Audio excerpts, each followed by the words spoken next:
من وسط أربيل وساحة القلعة اللي تنبض بحياة آلاف السنين، هكذا اليوم من أربيل. يمتلي الهوى برقصة الحمام ودفء المقاهي الشعبية.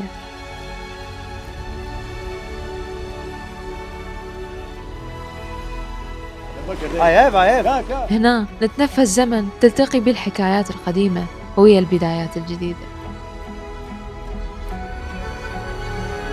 بالعافية.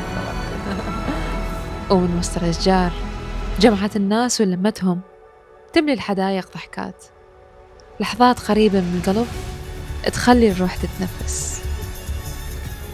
من أربيل وفي رحلتنا عبر دهوك وراوندوز، طريقنا كان مرسوم بالطبيعة، هوا نقي يحمل ريحة الجبال الخضراء ودفء الوديان المشمسة.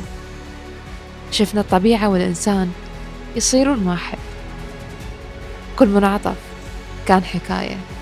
هنا ما كنا نعد المسافة، كنا نعد اللحظات اللي عاشت بقلوبنا، لحظات من جمالها خلتنا نستوقف كل لحظة، نعيشها ونتنفسها.